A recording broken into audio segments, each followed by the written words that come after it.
Friends, welcome back. SN વિદ્યાલયના e learning પ્રોગ્રામમાં હું પિનાકિન રાવલ આપનું હાર્દિક સ્વાગત કરું છું. કેમ છો? ઓકે, મજામાં જ હોય બટ નેચરલ છે. કારણ કે અત્યારે તો શું છે કે બહુ ઓછું એવો માનસિક ત્રાસ આપણને પહોંચે છે. ઓછો એટલે આખા દિવસમાં જુઓ તો 1 કલાક કે 2 કલાક આપણે ભણવાનું છે. મજા જ મજા છે, બટ તબિયત સાચવવી આપણા માટે અતિ મહત્ત્વની વસ્તુ છે. એટલે આપણે અત્યારે ફ્રી છીએ એટલે એટલો મતલબ એવો નહીં કે બહાર આપણે આંટા મારવા. બહાર આપણને ગોતે છે કોણ? યાદ છે ને? કોરોના ગોતે છે. એટલે બને ત્યાં સુધી આપણે ઘરમાં રહેવું અને આપણી જે તબિયત અને જીવ બંને આપણે સાચવવો. સિલેબસનું ટેન્શન તમારે કરવાનું નથી. સિલેબસ કેવી રીતે કવર કરવો અથવા તો કેટલો કવર કરવો એ બધું સરકારનું હેડેક છે. કારણ કે આ મારો તમારો પ્રશ્ન નથી, બરડાખાનો પ્રશ્ન છે. એટલે એનું જેન્યુઅન સોલ્યુશન તો નીકળશે જ. પણ આ તો શું છે કે ત્યાં સુધી આપણું મગજ છે એને ખાલી ચડી જાય. જો એકદમ નવરા બેસી રહી તો મગજને ખાલી ચડે. આપણે એ ખાલી ચડવા દેવાની નથી. એટલે એંગેજ રહેવાનું છે. And for that purpose we are supplying such type of video to improve your physics. Particularly મારી વાત કરું તો આપણે ફિઝિક્સ ફાઉન્ડેશનના ઓલમોસ્ટ 5 જેવા લેક્ચર લઈ લીધા છે અને PDF રેગ્યુલરલી તમારી પાસે અગાઉથી આવી જાય છે. તમે એને રિફર પણ કરી શકો છો. એટલે આમ જોવા જાઓ તો તમારી પાસે મટીરિયલ સહિત સમજૂતી આવી જાય છે. એટલે લગભગ 99.9% આપણા મગજમાં જે કંઈ ચાલે છે એ ઉતરી જ જાય. છતાં પણ કંઈ બાકી રહે તો આપણે ક્યાંય ભાગી જવાના નથી, મળવાના જ છીએ. આપણું ફિઝિક્સ ફાઉન્ડેશનનું જે છે આ ટોપિક બધા 1 by 1 દરેક લેક્ચરમાં એક ટોપિક લેતા જઈએ છીએ જેની આપણે ફ્યુચરમાં જરૂર છે. તો આજે આપણે ચર્ચા કરશું એક ખાસ જાતનું વિસ્તરણ, એને બાયનોમિયલ એક્સપાન્શન કહેવાય, દ્વિપદી વિસ્તરણ કહેવાય. એની ચર્ચા કરશું જેનો ઉપયોગ આપણે ફિઝિક્સમાં આવવાનો છે ઘણી બધી જગ્યાએ. બિફોર ધેટ આપણે બીજગણિત થોડુંક યાદ કરી લઈ, એટલે કે રિફ્રેશ કરી લઈ જે તમે અગાઉ ભણીને આવેલા છો. એટલે ખાસ કરી અને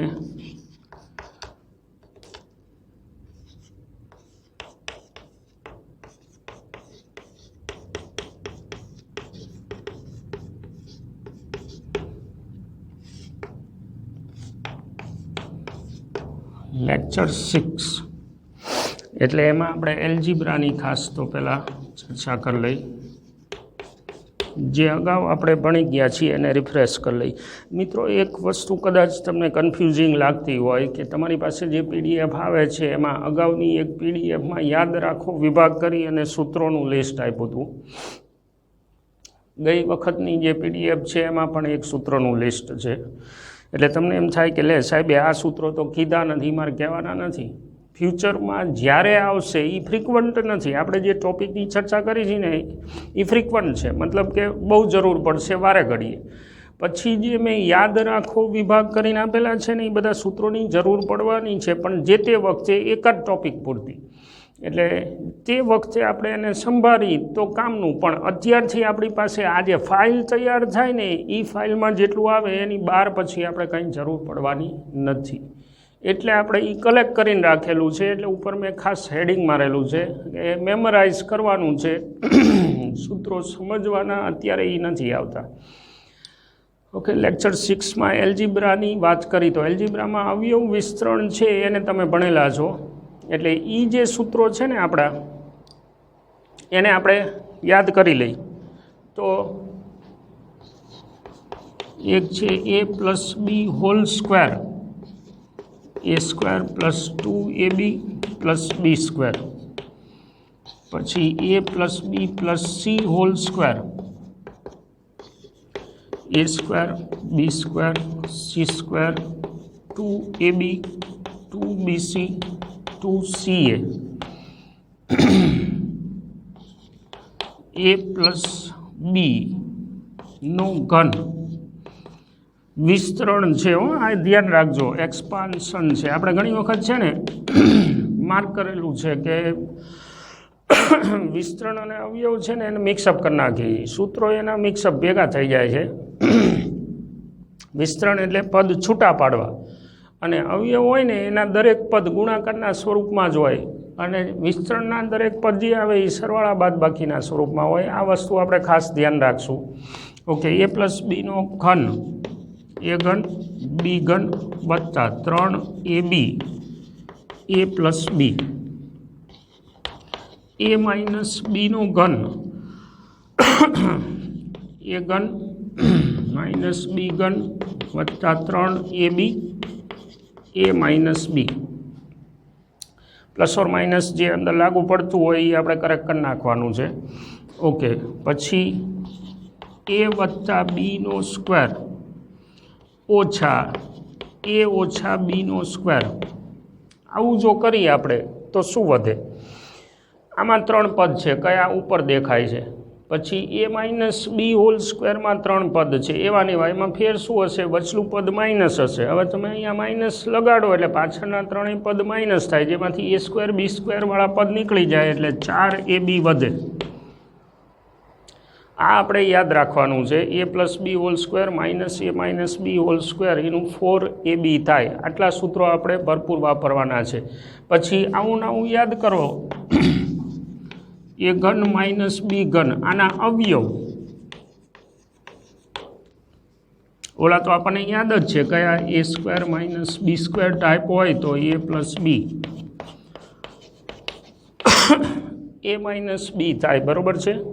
પણ ઘન હોય તો આના અવયવ શું થાય? a minus B a square plus a B plus B square. A ઘન પ્લસ બી ઘન હોય તો અહીંયા શું આવે? a પ્લસ બી, અને અહીંયા એક પદ માઇનસ આવે. એટલે હવે આ વસ્તુ અને આ વસ્તુ મિક્સઅપ ન થઈ જાય એનું આપણે ખાસ યાદ રાખવાનું છે. દ્વિઘાત સમીકરણને યાદ કરી, દ્વિઘાત સમીકરણ એનું વ્યાપક સ્વરૂપ શું છે? ax square plus bx plus c is equal two 0 type. અને દ્વિઘાત સમીકરણ કહેવાય. એટલે કે એક્સની 2 ઘાત 1 ઘાત કોઈ અચળ પદ અને ઇઝ ઇક્વલ ટુ 0 ટાઈપ કાંઈ પણ હોય ને દ્વિઘાત સમીકરણ કહેવાય. હવે એનો ઉકેલ મતલબ એક્સની કિંમત એને આપણે અવયવની રીતે ઉકેલતા હતા એ આપણને આવડે જ છે, પણ આપણે ડેલ્ટા મેથડ એક વખત યાદ કરી લઈ. એ આઈડેન્ટિફાઈ કરવાનું છે એક્સનો વર્ગનો સહગુણક. એનું લોકેશન નહીં પણ આ વસ્તુ જોવાની છે આપણે. બી એક્સનો સહગુણક અને સી અચળ પદ નિશાની સહિત. હવે ડેલ્ટા ઇઝ ઇક્વલ, બધું તમને યાદ જ છે, મને ખબર છે. અત્યારે જ મનમાં 2 વિદ્યાર્થી બોલ્યા કે સાહેબ જવા દો ને, આ તો ખબર છે, મને ખબર છે, પણ આપણે શું કરીએ છીએ 10મામાં તમે જે ભણ્યા એ રિફ્રેશ કરીને એમાં જુઓ, દરેક લેક્ચરમાં મેં કંઈક એડ કરેલું છે. તમે જે ભણ્યા છો એમાં 2 સ્ટેપ ઉપર, તમે જે ભણ્યા છો એમાં 2 સ્ટેપ ઉપર. એટલે આ તમે ભણેલા છો. જો ડેલ્ટા ગ્રેટર દેન 0 આવે તો 2 બીજ મળે એવું આપણે ભણતા હતા. મતલબ એક્સની 2 શક્ય કિંમત મળે. ડેલ્ટા ઇક્વલ ટુ 0 મળે તો આ પૂર્ણ વર્ગ હોય, એક જ બીજ મળે. અને ડેલ્ટા લેસ દેન 0 હોય તો બીજ ન મળે. આ શરત છે. હવે આનો ઉકેલ શું? x is equal to minus B plus root delta by 2a અથવા minus B minus root delta by 2a. હવે આ જે છે ને બીજ, એને આપણે નામ પાડી દઈએ આલ્ફા અને બીટા. એટલે હું આને કહી દઉં આલ્ફા અને આને કહી દઉં બીટા.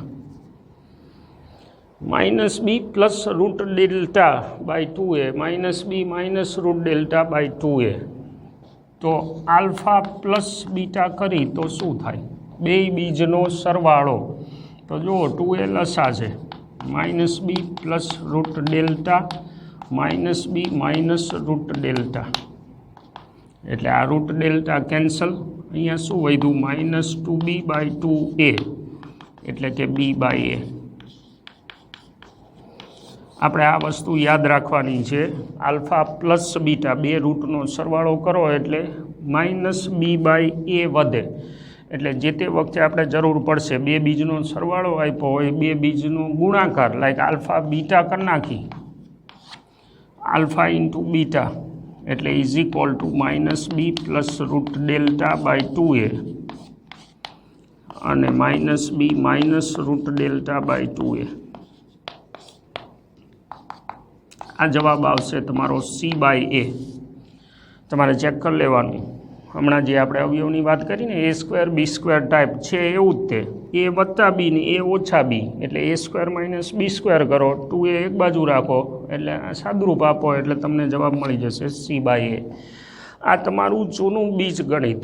અને હવે આપણે આમાં એડ કરી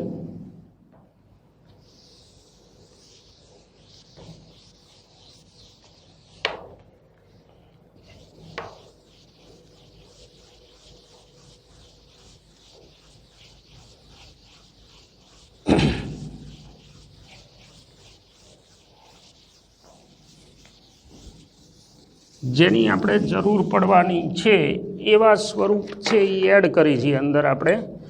એટલે એક છે દ્વિપદી વિસ્તરણ,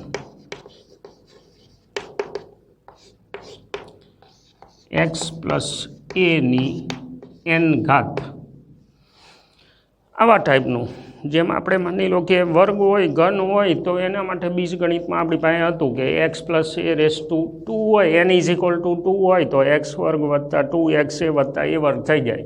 પણ માનો કે 4 5 6 7 8 10 20 25 50, તમને એમ થાય કે આવું આવશે? ના, ટેન્શન ન લેતા. પણ માનો કે એ જાજી ઘાત હોય તો એનું વિસ્તરણ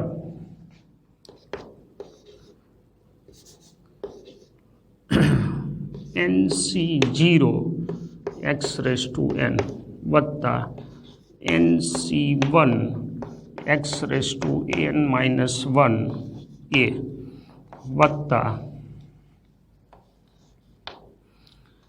nc2 x⁻n-2 a² વત્તા સો ઓન ncn a⁻n.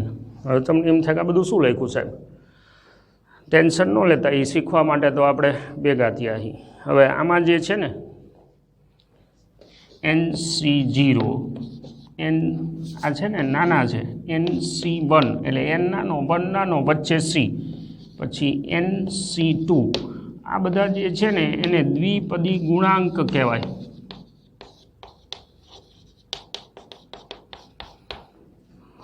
આ છે એ ઓલવેઝ 1 થાય, પછી આ થાય n ફેક્ટોરિયલ છેદમાં 1 ફેક્ટોરિયલ n-1 ફેક્ટોરિયલ, આ થાય n ફેક્ટોરિયલ છેદમાં 2 ફેક્ટોરિયલ n-2 ફેક્ટોરિયલ. તમને એમ થાય કે સાહેબ નવું ટેન્શન આપ્યું. આ જે નિશાની છે ને આને વંચાય ફેક્ટોરિયલ.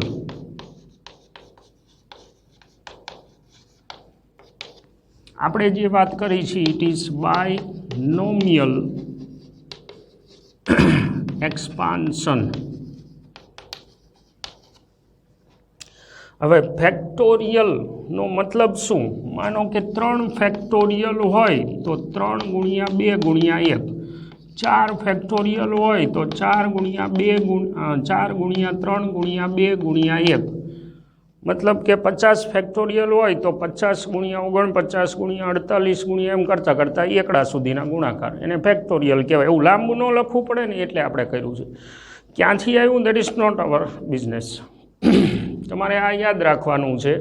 હવે જો આનું સાદુરૂપ આપો તમે, n ફેક્ટોરિયલ એટલે શું? n થી શરૂ કરી અને એકડા સુધીના ગુણાકાર, તો n × n-1 × n-2 એમ કરતાં એકડો છેદમાં 1 ફેક્ટોરિયલ એટલે એક પોતે, એમાં તો બીજો કોઈ આંકડો નથી.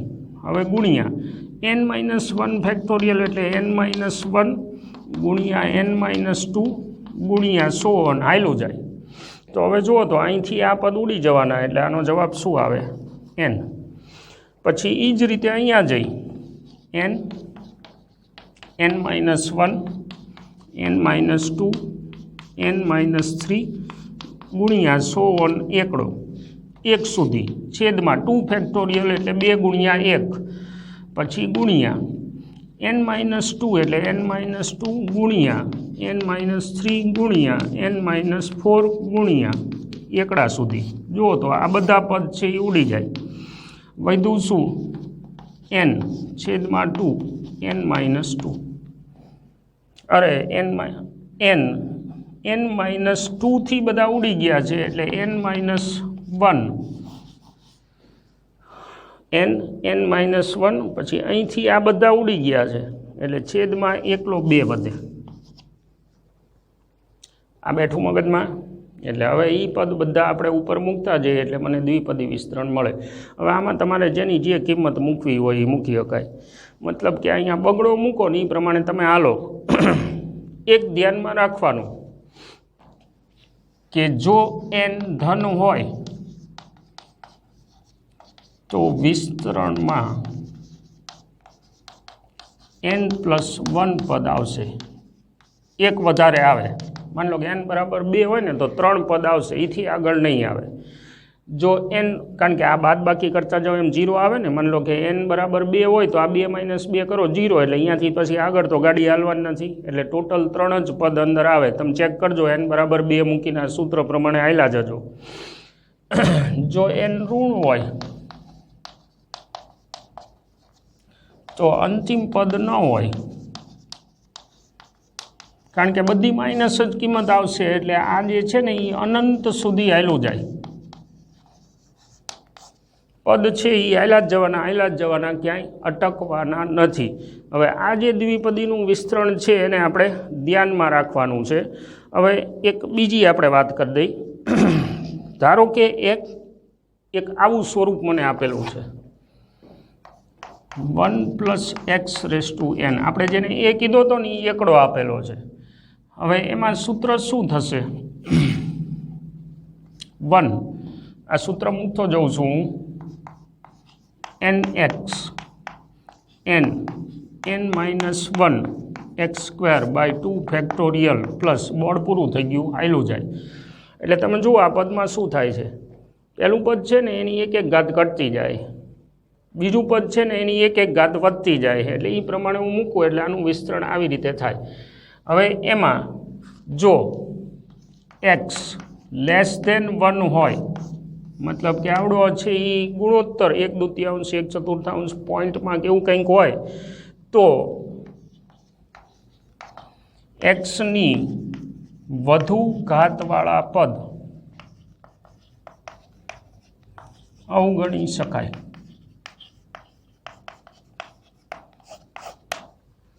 મતલબ કે અહીંથી આ x² જે આવે ને માન લો કે 1/2 છે હવે એનો તમે વર્ગ કરો અને એમ કહી દે મચ લેસ ધેન એટલે માની લો કે આ 1/10 કે એવું કંઈક છે હવે અહીંયા આવશો એટલે વર્ગ આવે પછી ઘન આવે પછી 4 ઘાત આવે આવું આવે વારાફરતી આ નિયમ પ્રમાણે આવેલું જશે તો પછી વધુ ઘાતવાળા પદ એટલે અહીંથી તમે આ ગણો તો આનો વર્ગ કરો એટલે શું થાય 1/100 પછી ઘન હશે તારે 1/1000 મતલબ પોઈન્ટવાળા આંકડા આવે ને તો એવા સંજોગોમાં અહીંથી આ બધું અવગણી શકાય આપણે યુઝ આવશે એટલે આ ચર્ચા કરી છે અને આવા જ ટાઈપની ઉપયોગ આવવાનો છે તો હવે શું વધે તો કે 1 + x⁻n = 1 + nx બસ ખતમ જસ્ટ ઇક્વલ ટુ લગભગ આપણે આ યુઝ કરવાનો આવે છે પણ જ્યારે નામ આવે ને ત્યારે તમને એમ થાય કે આ શું આવી ગયું એટલે આપણે આ દ્વિપદી વિસ્તરણનો ઉપયોગ કર્યો છે એટલે હવે આ શું કહેવા માગે છે જો એક્સની કિંમત ખૂબ જ નાની હોય બાજુમાં જે પદ છે એ ખાલી ઘાતનો આંકડો આગળ લઈ લેવાનો છે બાકીના પદ છે એને આપણે અવગણી લેવાના છે એક ઉદાહરણ લઈએ એટલે વધુ આઈડિયા આવશે આપણને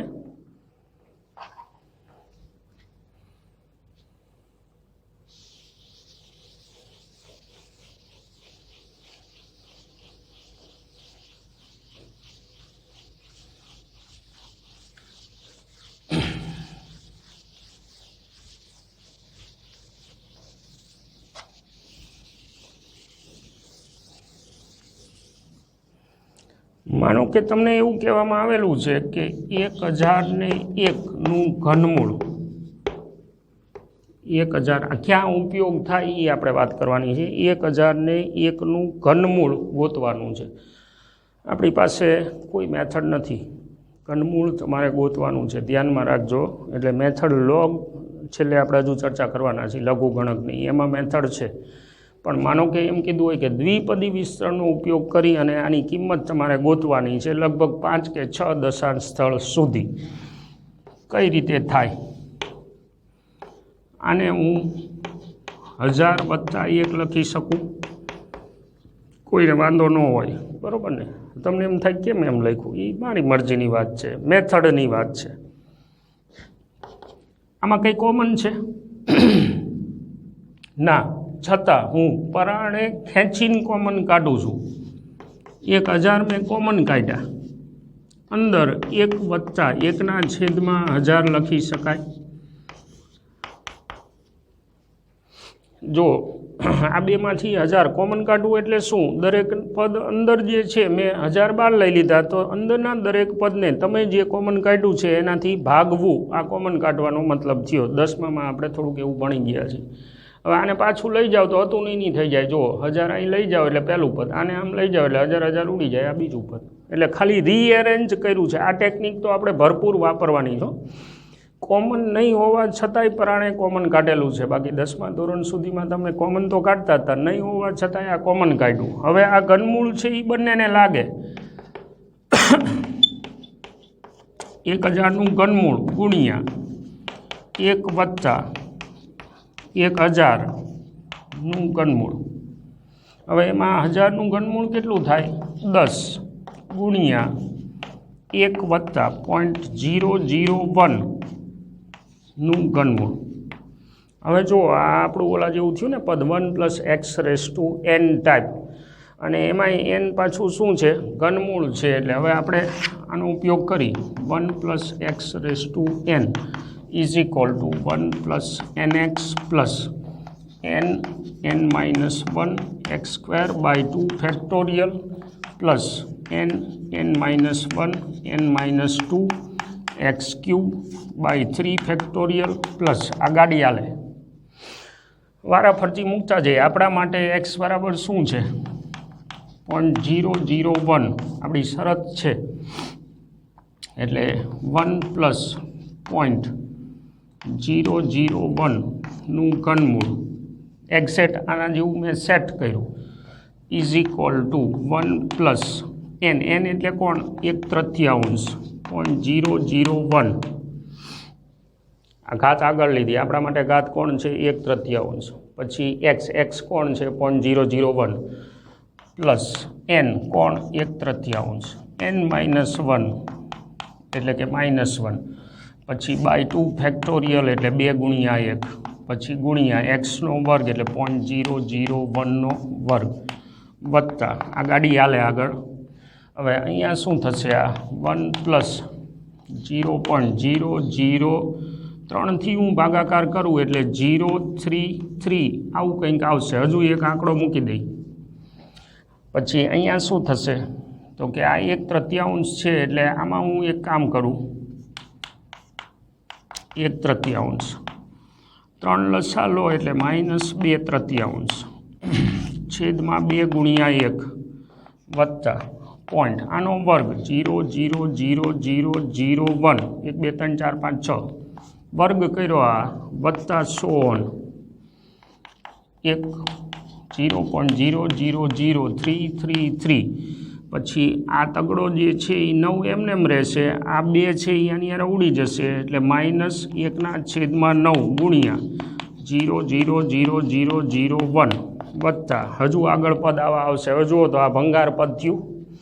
હજુ આને 9થી ભાગવાના છે અને પછી આમાંથી બાદ કરવાના. શું વધે? કાંઈ નહીં, અવગણી શકાય. અહીંથી અવગણો. હમણાં શું કીધું હતું આપણે? એક્સની વધુ ઘાતવાળા પદ વર્ગવાળા અવગણો. તો અહીંયા શું થયું?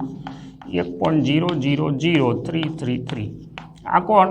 કાઉન્સનું વિસ્તરણ. તો આપણો જવાબ બરાબર 10 ગુણ્યા જે કાઉન્સ છે એનું વિસ્તરણ કરી દીધું આપણે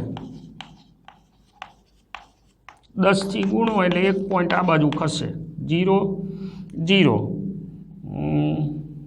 પોઈન્ટ પછી 0 0 3 3 3 3 પાછળ આંકડા હોય પણ પછી વ્યવહારમાં આપણે એ આંકડાનું કંઈ કામ નથી. જેટલા દશાંશ સ્થળ કીધા હોય એટલા આપણે રાખવાના આવે. ક્લિયર? ખાલી બે તમને બે જેવા આમાં તમને પ્રેક્ટિસ માટે સમ આપેલા છે. વિસ્તરણ છે એ આપણે ધ્યાનમાં રાખવાનું, ખાસ કરીને આ વિસ્તરણનો આપણે ઉપયોગ આવવાનો છે. વળી પાછું અહીંયા અલ્પવિરામ કરીએ. નેક્સ્ટ વિડીયોથી ફિઝિક્સ માટે અતિ મહત્ત્વની એવી વસ્તુ દેટ ઇઝ કેલ્ક્યુલસ, કલનશાસ્ત્ર, એની આપણે ચર્ચા કરવાની છે. એટલે ભૂલે ચૂકે વિડીયો મિસ ન કરતા હવે પછીના જે આવે છે એ, કારણ કે 7થી માંડી અને છેક સુધીના બધા જ વિડીયો તમારા માટે નવી બાબતો છે. આમાં ક્યાંક ને ક્યાંક જૂની બાબતો આપણી પાસે હતી અને એમાં થોડુંક એડ કર્યું છે આપણે.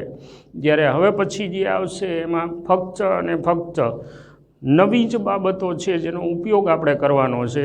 મેથ્સવાળા છે એ ભણવાના છે, બાયોલોજીવાળા કોઈ દિવસ એમને સિલેબસમાં નહીં આવે, એટલે આપણા માટે મહત્ત્વનું કહેવાય, કારણ કે એના ઉપયોગથી જ ફિઝિક્સ આપણે વ્યવસ્થિત સમજી શકશું.